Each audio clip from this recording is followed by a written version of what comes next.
Bueno, gracias. Gracias a todos los que están colaborando, gracias a los chicos que preparan canciones, a los que prepararon reportajes, al que está en vivo haciendo el ida y vuelta con los hermanos de la iglesia. Te damos la bienvenida y esperemos que Dios te bendiga y que le estés pasando bien en este domingo. Pero ahora, bueno, nos tocó el turno de la palabra y te invito a que dispongas tu mente y tu corazón más allá de que estemos en nuestros hogares. Tratemos de concentrarnos en este momento que es importante también, un momento donde podamos recibir algo de su palabra, que nos pueda ayudar a cambiar cosas de nuestra vida.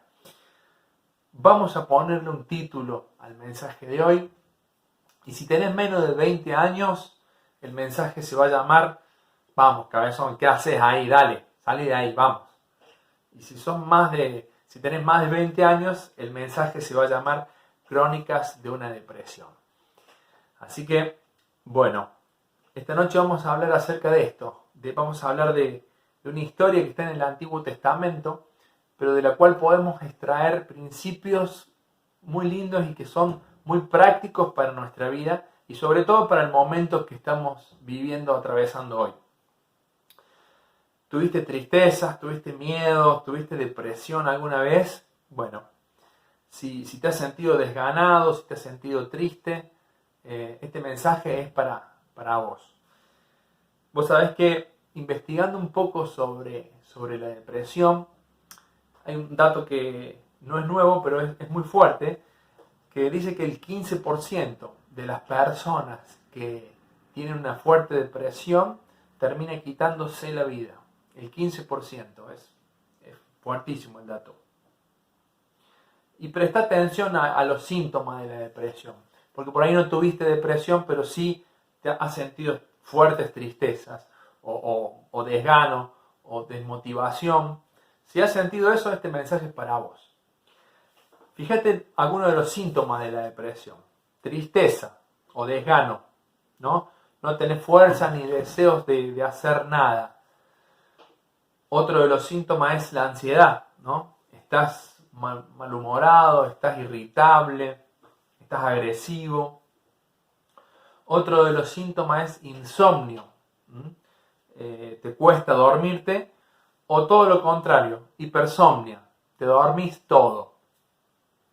Otro de los síntomas es alteraciones del pensamiento, ¿no? Estás obsesivo, tenés ideas negativas todo el tiempo. Estás como enfocado en lo negativo todo el tiempo. Para uno que maneja más o menos el lenguaje y la psicología es malondón. No, es una broma. Alteraciones somáticas tenés, ¿no? Tenés cansancio, tenés una sensación de estar fatigado sin haber trabajado mucho, estás molido. Otro de los síntomas es alteraciones del comportamiento, ¿no? Disminuye el rendimiento en el trabajo, o otra de las cosas que te angustias por cosas insignificantes, te cuesta tomar decisiones. La depresión también influye en la parte sexual. En los hombres le produce impotencia y en las mujeres frigidez, ¿no? Quizás las cosas que te gustaban ya no te gustan tanto. Los deportes, los hobbies, los cuales estabas acostumbrado a hacer, ya no tienen el mismo sabor. Bueno, y la estadística sigue, los comportamientos siguen, hasta terminar con el pensamiento suicida. No sé si escuchaste hablar de un super predicador que se llama Spurgeon. Fue una persona a la cual Dios utilizó muchísimo. Es más, yo creo que millones de personas han llegado a Cristo gracias a él. Fue un instrumento de Dios terrible, Spurgeon. Fue nieto, su abuelo fue pastor, su papá fue pastor. Bueno, se han escrito libros acerca de él. Sin embargo, este hombre sufría de depresión. Sí, este super hombre de Dios también sufría de depresión. Así que no te sorprendas si alguna vez has tenido estos síntomas, ¿no? Desgano, desmotivación, irritabilidad, estas cosas que que hoy en día pueden surgir. Si tenés la Biblia, yo te voy a invitar a que juntos recorramos una historia. Es un poquito larga, pero como tenemos tiempo, te voy a pedir que la leamos tranquilos. Está en el primer libro de Reyes, capítulo 18. Es una historia que podrían hacer una película tranquilamente. Tiene muchos efectos especiales. Primera Reyes, capítulo 18, versículo 22. Nos vamos a ir salteando un poquito porque es bastante larga la historia. Después yo te pido que vos leas el capítulo 18 y 19 completo, porque tiene detalles muy interesantes. Capítulo 18, versículo 22. Entonces Elías añadió: yo soy el único que ha quedado de los profetas del Señor. En cambio, Baal cuenta con 450 profetas. Tráiganos 2 bueyes, que escojan ellos uno y lo descuarticen y pongan los pedazos sobre la leña, pero sin prenderle fuego. Yo prepararé el otro buey y lo pondré sobre la leña, pero tampoco le prenderé fuego. Entonces invocarán ellos el nombre de su Dios y yo invocaré el nombre del Señor. El que responda con fuego, ese es el Dios verdadero. Acá se ponen a hacer sus sacrificios, sus cánticos, su algarabía, y obviamente como este Dios era un Dios trucho, no responde. Incluso Elías se burla de ellos. Estos son los protagonistas. Está Elías, está el rey Acab, está Jezabel, su esposa, están los profetas satanistas estos, y está el pueblo de Dios. Entonces Elías hace rociar con agua, empapar con agua todo su sacrificio.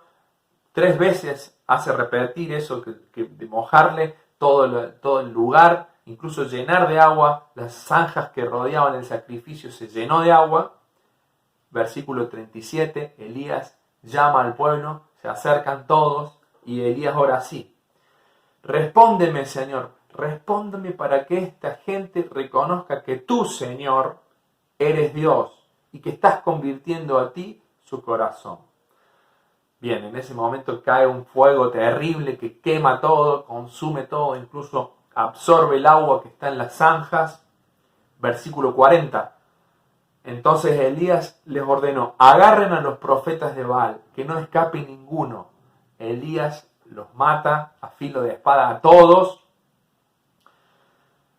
Hacía 3 años y medio que no llovía en Israel. Entonces Elías, versículo 41, Elías le dijo al rey Acab: anda a tu casa, come y bebe, porque ya se oye un ruido de un torrentoso aguacero. Acab se fue a comer y beber, pero Elías subió al monte, a la cumbre del Carmelo, y se inclinó hasta el suelo y se puso el rostro entre las rodillas. Elías se puso a orar por lluvia. Versículo 44, la parte final. Ve y dile a Acab: engancha el carro y vete antes de que la lluvia te detenga. Las nubes fueron oscureciendo el cielo, luego se levantó el viento y se desató una fuerte lluvia, pero Acab se fue en su carro hacia Jezreel. Entonces el poder del Señor vino sobre Elías, quien, ajustándose el manto con el cinturón, echó a correr y llegó antes que el rey. Llegó antes que el rey en su carruaje real. Capítulo 19. No te duermas, ya termino. Acá aparece la esposa. Acab le contó a Jezabel todo lo que Elías había hecho y cómo había matado a todos los profetas a filo de espada. Entonces Jezabel envió un mensajero que le dijera a Elías: que los dioses me castiguen sin piedad si mañana a esta hora no te he quitado la vida como tú se la quitaste a ellos. Versículo 3. Elías se asustó y huyó para ponerse a salvo. Versículo 4. Y caminó todo un día por el desierto. Llegó a donde había un arbusto y se sentó a su sombra con ganas de morirse. Versículo 7. El ángel del Señor regresó y tocándolo: levántate y come, porque te espera un largo viaje. Hasta acá la Biblia. A modo de repaso, A ver cómo sigue la historia. Versículo 36. Elías ora por fuego, cae el fuego quemando todo. Versículo 40. Elías pide que no se escape ninguno de estos profetas truchos y él mismo los mata. Versículo 41. Hacía 3 años y medio que no llovía en Israel. Elías se pone a orar por lluvia y llueve. Versículo 44. Le dice al rey: che, anda a tu casa porque te va a agarrar el agua, se viene el agua. Elías corre y llega antes que el rey. El rey tenía su carruaje, los carruajes reales eran tirados por caballos, 6 u 8 caballos tiraban los carruajes reales. Elías se acomodó esa túnica marrón hecha de piel de camello incómoda, se ajustó el cinturón y se fue corriendo y llegó antes que él. Corría más rápido que Usain Bolt, que es el velocista más rápido que tenemos acá en este mundo. Llegó antes. Así estaban las cosas, ¿no? Y al principio del capítulo 19 aparece Jezabel, la esposa del rey Acab. Yo me imagino que el rey llegó y le contó, ¿no? Dice, como dice un hermano de mi iglesia: che, Negri, no sabes lo que pasó. Apareció Elías, mató, oró por fuego. Y la esposa, que no fue testigo ocular de toda esa gloria de Dios, de toda esa cosa tan terrible que Dios hizo, se enojó y le mandó a decir a Elías que lo iba a matar, ¿no? La esposa que no fue testigo de todo esto que Dios había hecho. Y ahí estaba, como vimos, Elías con ganas de morirse. Tuvo miedo, dice la Biblia. Entró en una depresión. Se tiró en un lugar totalmente cansado, con ganas de morirse. Por una amenaza de una mujer que ni siquiera era su suegra. Si hubiera sido su suegra, bueno, por ahí. No, pero hay un par de cosas de esta historia que vamos a aprender. 3 cositas te quiero regalar. ¿Estás listo? Sí, hermano, me saqué el buzo porque tanto calor del fuego ese me dio calor y me estoy poniendo colorado. Y esta historia está que arde. Así que lo primero que te quiero regalar es que esta historia nos tiene que ayudar a ver las cosas en perspectiva. ¿A qué me refiero con ver las cosas en perspectiva? Viste que a veces Dios nos pone en estas situaciones, como ya dijimos, muchas veces en estos domingos, en la que no vemos salida posible a menos de que Él intervenga. ¿Qué es ver las cosas en perspectiva? ¿Te acordás de esas propagandas donde te prometían que las solían pasar la noche? Te prometían que ibas a bajar 20 kilos en 2 días con una pastillita, no sé. Bueno, una de esas propagandas se trataba de una mujer que había tenido mellizos, había tenido hijos y que en el embarazo había subido de peso, obviamente, y luego del embarazo le habían quedado unas estrías. Y bueno, ella estaba harta de verse así. Estoy harta de verme así. Entonces con una pomada, no sé, bueno, iba a quedar de 10. Pero fíjate la perspectiva de esta mujer. En vez de enfocarse en aprovechar, en disfrutar de sus hijos que eran sanos, que eran hermosos, ella se enfocó en lo malo de la situación, que era que le habían quedado una estría. Obviamente, después de un embarazo, después de subir de peso, algo te iba a quedar. Pero fíjate la perspectiva negativa de esta mujer. Una de las cosas que aprendí de mi mamá, yo ya lo contesto, es que uno no puede ver una obra de arte de cerca, sino que tiene que alejarse un par de metros para ver el todo de la obra.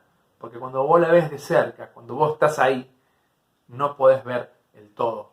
Y te parece que tiene errores la obra. Y Dios hace eso en nuestra vida, ¿no? Hay un propósito con todo lo que Dios nos deja vivir. El propósito es hacerte un cristiano completo, entero, maduro. Entonces, ¿qué es ver las cosas en perspectivas? ¿No? A veces Dios nos permite que nos metamos en estas situaciones, que pasemos por tristezas. Pero fíjate, Elías, ¿qué haces ahí? Le dice, ¿no? El mismo valor que tuviste para enfrentar a estos profetas, a estos 450 profetas, ese mismo valor te pido que tengas para enfrentar esta situación que hoy te hace tener miedo, Elías. Entonces, en primer lugar, esta enseñanza que nos deja esta porción es a ver las cosas en perspectiva. Bien, en segundo lugar, el cansancio físico puede producir depresión emocional y eso hace que nos metamos en estas cuevas como lo hizo Elías, en estas cuevas de depresión, de tristeza, de desgano. Recordemos lo que le pasó a Elías, ¿no? Oró por fuego, cayó ese fuego terrible, después él mató a los 450 profetas, después oró por lluvia, llovió, luego él corrió delante de los caballos del rey, llegó antes que el rey. Sin duda que fue a través del poder de Dios que hizo todas estas cosas, pero imagínate que esto debe haber pasado factura en su cuerpo también, ¿no? El cansancio físico, después de todo lo que vivió, le pasó factura también a Elías. Y sabes, una de las cosas que podemos aprender de esto es que muchas veces al enemigo no le hace falta ponernos palos en la rueda para que nosotros nos metamos en estas cuevas de tristeza, de depresión, sino que nosotros mismos, con nuestra agenda súper ocupada, de todo el día hacer cosas, a veces eso nos empieza a llevar a un nivel donde no descansamos bien, donde no tenemos tiempo para nada, eso nos frustra, donde no tenemos tiempo ni para orar, ni para leer la Biblia, ni para estar en casa con nuestros hijos. Muchos de nosotros tenemos familias numerosas, con chicos, y eso también pasa factura. Entonces, uno de los peligros es nuestra agenda, ¿no? Entonces yo te invito a que te organices y que el cansancio físico no haga que vos también te metas en estas cuevas de tristezas. En primer lugar, esta historia nos ayuda a ver las cosas en perspectiva y ahora vemos también que el cansancio físico puede producirnos esta depresión emocional. En tercer lugar, recupérate, ponete fuerte porque te necesito para trabajar. Ese es el tercer punto. Ponete a trabajar.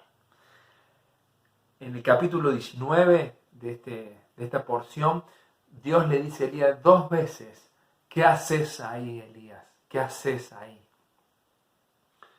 Tenés un largo viaje. Recupérate, Elías, porque tenés muchas cosas por hacer todavía. Tenía que ungir a 2 reyes y al profeta que lo iba a reemplazar a él. Esto me hace pensar que quizás muchas veces Dios nos hace la misma pregunta a nosotros. ¿Qué haces ahí, Ariel? ¿Qué haces ahí siempre estancado, siempre en la misma? ¿Qué haces en esa cueva? ¿Qué haces enfocado en lo negativo? Recupérate, ponete fuerte, porque te necesito. Hay muchas cosas por hacer.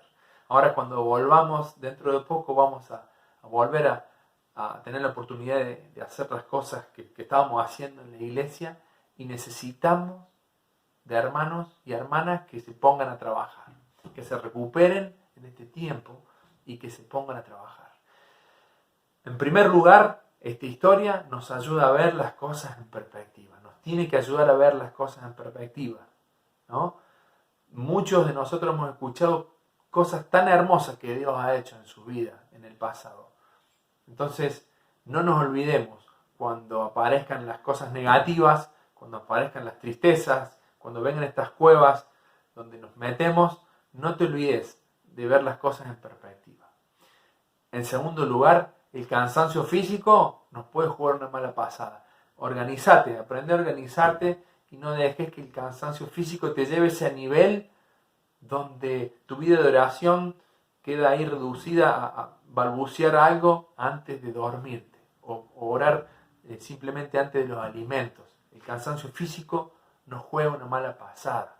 Y en tercer lugar, por último, ponete a trabajar, recupérate, porque hay mucha tarea por hacer. Que Dios te bendiga y espero que esta porción la puedas seguir meditando, léela de vuelta, que seguramente vas a poder el Señor te va a poder mostrar otras cosas a vos también. Que Dios te bendiga y seguimos en la reunión.